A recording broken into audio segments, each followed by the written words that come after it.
TeannaBReading here. Welcome back to my channel. Welcome if you are new. I'm here with a book review for y'all. I know I haven't done one in a while, but here we are today with a book review.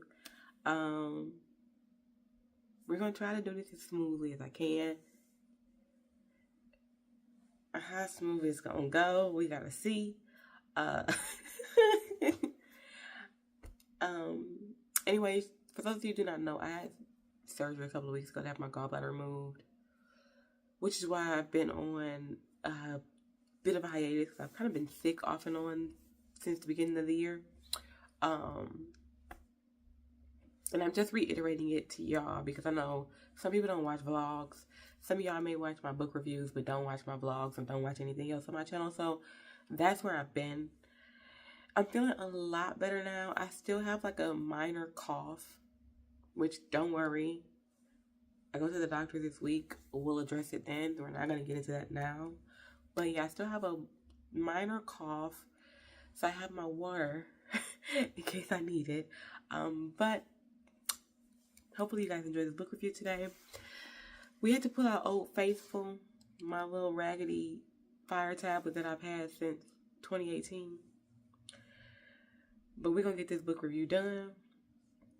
The book that we are going to be reviewing today is Fumble Into Forever by Elle Madearis. I hope that I'm saying that last name right. I rated this book a 4.5 out of 5. I read it back in February. We are in March now, but that's okay. That's nobody's business, okay? Don't tell nobody. Okay? Let's get into this review. This is kind of high, but whatever. Let's start with the synopsis of the book. We're gonna read both POVs. The about this book section of Amazon is split from male characters' perspective to female characters' perspective. I'm gonna read both to you guys today. Bear with me. Y'all know I can't read. Alright. Bryce Prescott. There was only one thing on my mind this football season: revenge. Last season, my number one wide receiver had patted me on the back, then walked away with my fiance. I had become the laughingstock of the entire sports world, with my face being splashed across gossip sites. As I watched my ex Shawnee walk down the aisle to Vic, I vowed everybody was going to pay. The only person laughing this season will be me. That's Bryce's perspective. Now, we're going to move on to the female character. Kindness Jordan, that's her name. Peace and happiness were my motto. After 4 traumatic college years, I took some time to find myself. Backpacking through Europe had given me the tools I needed to return to Houston. For a while, things moved at a comfortable pace, so I thought. The outside world refused to allow me to stay on the sideline when my parents come knocking. They were demanding I take on a more active role in the family business. My integration back into the corporate world brought me front and center with a star quarterback. That's the end of my dramatic reading. Anyway, that is the book synopsis. Let's go to my notes. Listen, we gotta navigate, y'all, because y'all know I don't use Old Faithful. Y'all know I don't be using this. Hold on. Bear with me. Now we're gonna get into my synopsis for Fumble Into Forever by Elle Madearis. For those of you who are new to my channel, and this is your first review, I've said this in every video, I feel like, but most of my reviews, I'm typing as I'm reading. I'm note-taking as I'm reading. I don't usually go back and note-take at the end. So you are getting like real, authentic, fresh on my mind thoughts in these reviews. So they may sound a little unconventional, but we get through them, okay? Okay. Does my shadow look weird behind me? Who cares? All right. First sentence. Vic and Shawnee know they wrong. How could they do that to Bryce? Y'all, Vic is on the team, okay? Shawnee is Bryce's fiance. And the book basically opens, they come back to the team, like the season's about to start, or preseason or whatever. Child, I'm not a sports girl. Season's about to start. Let's go with that. And they're having like their first team meal back since the summer, basically. Whenever football is out of season. That's not the summer. Football, the Super Bowl happens in February. And then they go on a break. And then they come back. So somewhere up in there, okay? They back in season. They getting ready to be back in season. And we find out that Shawnee was cheating on Bryce with the teammate Vic. And not only was she cheating with Vic, she leaves Bryce for Vic. And over the summer, I'm just saying summer, I don't know, I forgot what month it was. Let's say it was the summer, whenever football ain't in season.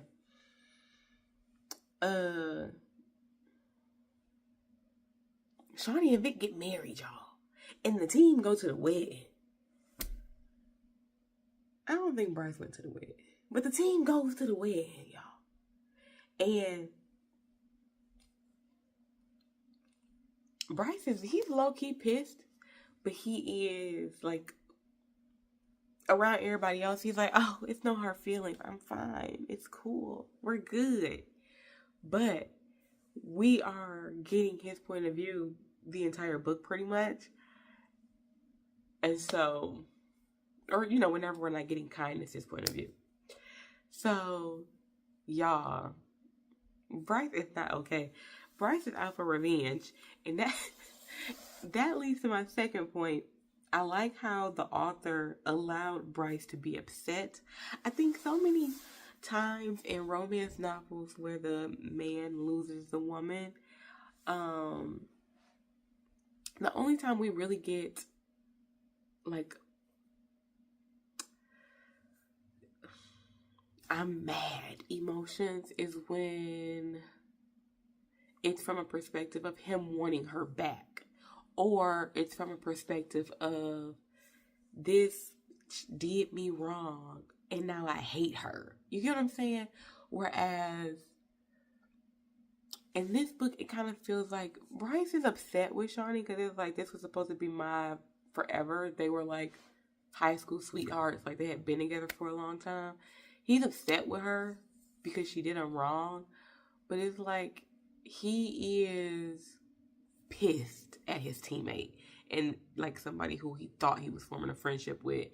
And I forget what position Vic played, but child, he on the field at the same time the quarterback is on the field. That's all I know. Because Bryce is the quarterback. But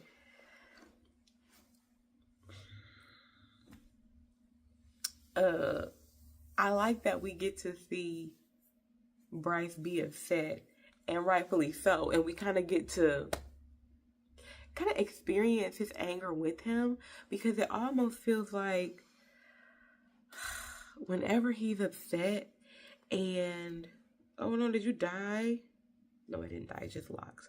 Whenever he's upset and everybody around him is kind of like, Bryce, you shouldn't be mad, or no hard feelings. I know I went to the wedding, but I just was trying to show support. But you know, I'm still cool. Like, that's where the book is at different points. And at all those points, we get to experience Bryce like, okay, you fake as hell. Like, this book is hilarious. I'm so sorry. I had to tell my sisters, like, when I read it, I'm on the phone with my sisters cracking up, like, oh my God, I gotta tell you about this book.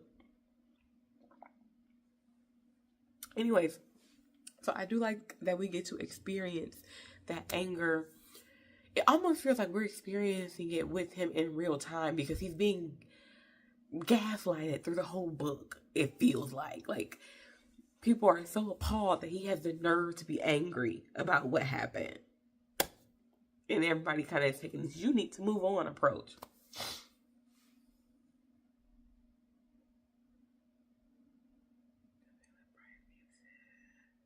I said I really enjoyed Bryce and Kindness's interactions. Sorry. They interact very organically. Like, it's not a situation where he's trying to pursue her or she's trying to pursue him. She uses him as an escape plan, basically. And from that point, they kind of start to kind of almost seek each other out. And we get to kind of see like how the relationship develops and grows and changes. And Bryce starts, through his relationship with Kindness, Bryce kind of starts to understand how he could have potentially contributed to Shawnee looking for comfort in Vic, and what he could have failed, where he could have failed in their relationship that made Shawnee seek Vic out. And I like that in that discovery, basically, for Bryce, it forces him to treat Kindness completely different from the way he treated Shawnee in their relationship. Sort of like he considers her more, if that makes sense. So I really did like the dynamic of their relationship and how it progressed, and the kind of like this naturally development of their relationship. Like you can tell that the initial start of their relationship wasn't to become a couple. And I think that was written very well. I just put beat his ass with laughing emojis. I forgot the boyfriend's name, y'all. I read this book a month ago. He's not important. Anyway, Kindness has this ex-boyfriend who's trying to get back in her, I don't even want to say good graces. I think he is realizing that Kindness is important. Kindness owns a football team, y'all. She owns an NFL team. The world doesn't know that she's the owner because she lets her dad be the forefront, and so they assume that her dad is the owner, but it's really Kindness pulling the strings in the background. But some way or another, her ex-boyfriend got a job on the team. Not a player, but like in the front office somewhere. And they break up because, child, some craziness happens, okay? The boyfriend is into polygamy or whatever, and he got 2 other wives, and he's trying to recruit Kindness, and Kindness ain't going for it. So when she turned him down, he get the other 2 wives to jump her. It's a hot mess express, okay? So the entire book, Kindness is like, keep this man away from me. I forgot his name. Should I look it up real quick? No, I ain't gonna bother. He ain't important. She's like, keep this man away from me, okay? I told y'all, I'm still a little coffee. I gotta drink my water. Don't be mad at me. Anyway, and that is how she actually uses Bryce to kind of keep the ex away from her, because she's basically, he's abusive. There's no other way to say it. He is. Anyway, she tells her mom, oh my gosh, I'm so sorry. She tells her mom about being jumped by the other 2 wives, but I don't think she didn't tell her about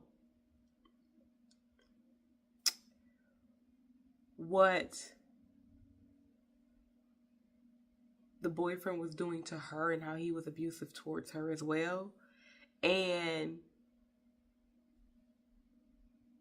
I don't remember, but I feel like she may have just posed it as, oh, he was cheating on me and the other girls he was cheating with jumped me. I can't quite remember, but regardless, she did let her mama know that the two girls jumped her, but I can't remember if she posed it as he was cheating on me or if it was these are his other women. You get what I'm trying to say? Because there is a difference. It don't matter, but there's a difference.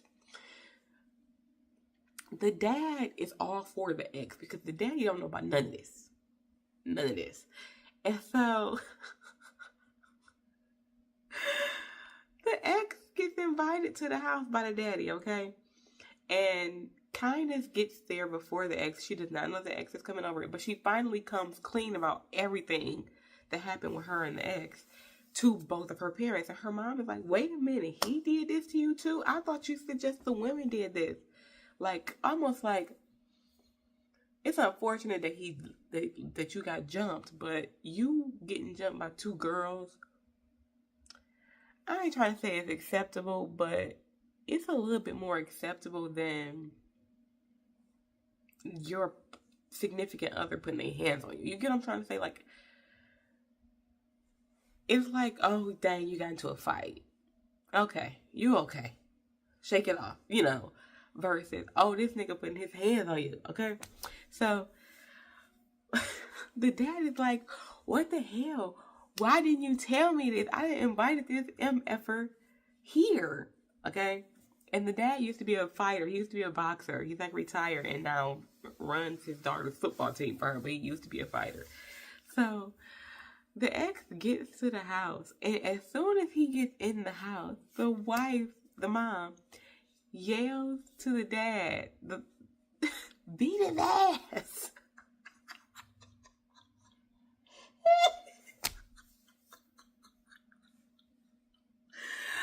I reread this part so many times because why is it so funny? And then, so the daddy is beating up the ex-boyfriend. And when the fight ends, the ex-boyfriend, he doesn't know that his daughter is the one that with the ex-boyfriend doesn't realize that Kindness is the one with the money, and that Kindness is the one, along with her mom, because her mom and her both own it, but I think Kindness has a bigger stake. And as she gets older, the way the will was set up, her mom's stake is going to continuously decrease, and Kindness is going to continue to increase to where eventually it'll be her team, like solo. So after the fight breaks up, the ex-boyfriend, because once again, he thinks the daddy is the owner of a football team. Meanwhile, the daddy just happened to marry up.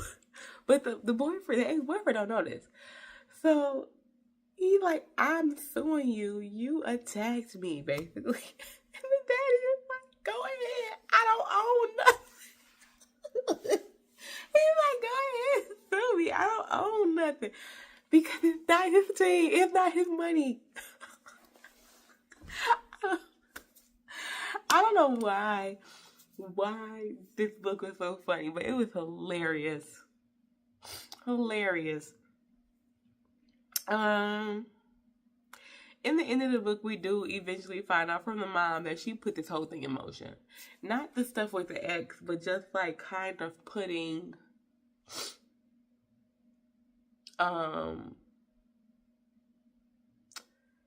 Bryce in Kindness's path. Like, she basically orchestrated the whole thing of Shawnee not being with Bryce anymore and Bryce ending up with Kindness. Now, I don't think that she went as far as to like meticulously plan it. I can't remember, but she planted the nuggets, okay? She planted the trail. And it was just like, oh my goodness. I think it was a great twist, because it was one of those twists that you weren't expecting, like, especially because she played like she didn't know, like she played that off so well. But yeah, in the end, we find out that the mom put the whole thing in motion, and it had been a working plan since back when Bryce was with Shawnee, before Shawnee left Bryce for Vic. I said the only thing that I did not like was the way they spoke sometimes felt unnatural. That's why I rated it a 4.5 and not a 5. It had nothing to do with the storyline at all. The only reason it lost 0.5 for me was because, I'm gonna be real with y'all, I don't like when romance novels give TI. Like, I do not like when it feels like the author wanted to be diverse in their writing and didn't want to keep saying stuff like, oh my God, I'm sick in the head. Oh my gosh, I can't believe it. And it's, oh, I couldn't fathom that someone would ever put me in the... And it's like all of this over the top. Like somebody just learned how to read a dictionary. Somebody just learned what a thesaurus is. Like, I don't like when books feel like that, especially from characters that we aren't made to feel like would give that language. Like, if you tell me the main character is, and this is not to be classist, but if you tell me the main character is a professor, if you tell me the main character is a teacher, if you tell me the main character is a doctor, if you tell me the main character is a lawyer, if you tell me the main character is a, I don't know, an accountant, or, you know, CEO of a company, and it's a situation where they have the background for it, cool, but sometimes authors, I feel, go too far, and the wording and the phrases that are used don't feel authentic to the character that they have introduced us to. Like, if you give me, this is supposed to be this cool guy, like Bryce, the assumption is he grew up with the best of the best because he is a Nepo baby. His father was also in the NFL. Bryce just happens to be good at the sport. But one can infer he probably didn't go to public school. He probably went to private school. He probably did this. He probably went, you know what I'm saying? So it's not like it's so far out of the realm that he could speak that way. Or even Kindness. She owns a football team. She's grown up with money her whole life, which means she's probably gone to the private schools. She's probably gone to the private, had private tutors and things of that nature. So it's not out of the realm of possibility for them to speak that way, but it doesn't come across as this is how they speak. It comes across as the author picked up a thesaurus and was trying to find another way to say certain words. Like more colorful language. That's what it feels like.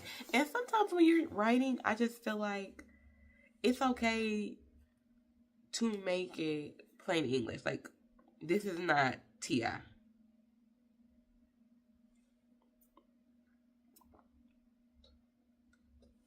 It's not T.I.